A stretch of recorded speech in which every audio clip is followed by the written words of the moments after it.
अब तक की सबसे बड़ी खबर सामने आ रही है। रुझानों के बीच नवान्नों में हुआ है हाई अलर्ट। जी हां, पश्चिम बंगाल विधानसभा चुनाव 2026 की मतगणना के बीच जैसे जैसे रुझाने सामने आने लगे हैं, राज्य की राजनीति माहौल तेजी से बदलता नजर आ रहा है। इन रुझानों में भारतीय जनता पार्टी यानी बीजेपी की ओर से बड़ी जीत की संभावनाएं जताई जा रही है, क्योंकि उनके आंकड़े जो है, उन्होंने बीजेपी ने 205 सीटों का बढ़त बनाया हुआ है। जी हां, जिसके चलते प्रशासनिक और सुरक्षा एजेंसियां पूरी तरह सतर्क मोड पर है। इसी क्रम में हावड़ा स्थित राज्य सचिवालय नवान्नों में हाई अलर्ट घोषित कर दिया गया है। जी हां, नवान्नों वही जगह है जहां ममता बनर्जी बैठती है। नवान्नों जो पश्चिम बंगाल सरकार का मुख्य प्रशासनिक केंद्र है, वहां केंद्रीय रिजर्व पुलिस बल यानी कि सेंट्रल रिजर्व पुलिस फोर्स ने पूरे परिसर को घेर लिया है। सुरक्षा एजेंसियों द्वारा इस तरह की सख्ती का मुख्य उद्देश्य मतगणना के दौरान किसी भी तरह की अव्यवस्था या अनियमित को रोकना है, खासकर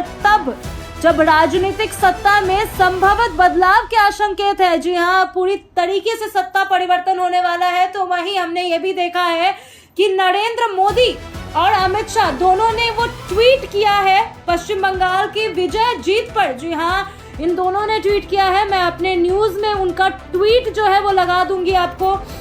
सुरक्षा व्यवस्थाओं को बहुस्तरीय यानी मल्टी लेयर्ड बनाया गया है, जिससे नवान्नों के सभी प्रवेश और निकास बिंदुओं को सील कर दिया गया है। जी हाँ, माने आने और जाने दोनों गेटों को सील कर दिया गया है। केवल अतिरिक्त यानी कि अधिकारियों और कर्मचारियों को ही अंदर जाने की अनुमति दी गई है, वो भी फुल चेकिंग के लिए। जी हाँ, फुल चेकिंग करने के बाद ही उन्हें प्रवेश कर दिया जाएगा और जब वो बाहर आएंगे तो उनकी पूरी चेकिंग की जाएगी। इसके अलावा पूरे परिसर में सुरक्षा बलों की तैनाती बढ़ा दी गई है, ताकि किसी भी तरह की संदिग्ध गतिविधि पर तुरंत कार्रवाई की जा सके।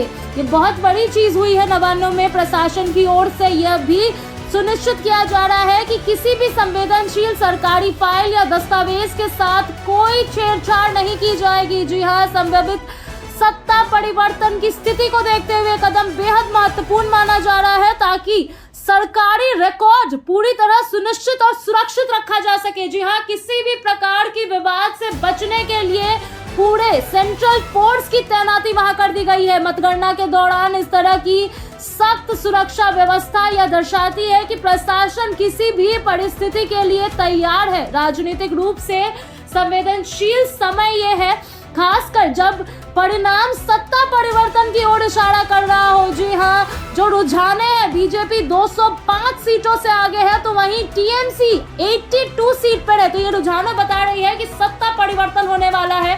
तो इसी ओर तो सरकार परिसरों में सुरक्षा और भी अधिक महत्वपूर्ण हो चुका है। अब नवान्नों जैसा प्रमुख प्रशासनिक केंद्र पर निगरानी बनाए रखना राज्य की स्थिति के लिए बेहद आवश्यक हो चुका है। अब राजनीतिक विश्लेषकों का मानना है कि यदि रुझाने इसी दिशा में बनी रहती है तो पश्चिम बंगाल में एक बार राजनीतिक बदलाव देखने को मिलेगा। जी हाँ, पश्चिम बंगाल में बड़ा राजनीतिक बदलाव होने वाला है।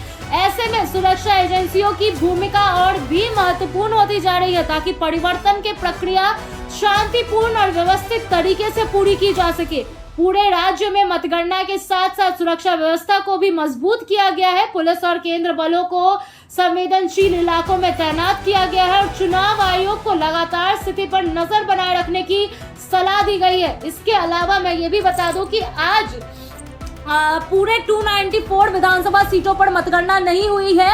एक सीट अभी भी बची हुई है, वो है फाल्ता की सीट। जी हाँ, उस पर 21 मई को वापस से रीपोलिंग होगी और 24 मई को वहां पे फिर से मतगणना की जाएगी। तो आज सिर्फ 293 सीटों पर मतगणना हुई है और ये पूरे रुझान बता रही है कि इस बार पश्चिम बंगाल में सत्ता परिवर्तन तय है। जी हाँ, कुल मिलाकर अगर बात करें तो नवान्नों में हाई अलर्ट, सीआरपीएफ की तैनाती यह दर्शाता है कि प्रशासन चुनाव परिणामों को लेकर पूरी तरह गंभीर और सतर्क है। जैसे जैसे अंतिम नतीजे सामने आएंगे, यह देखना अहम होगा कि स्थिति किस दिशा में आगे बढ़ती है और राज्य की राजनीति में क्या बदलाव आता है।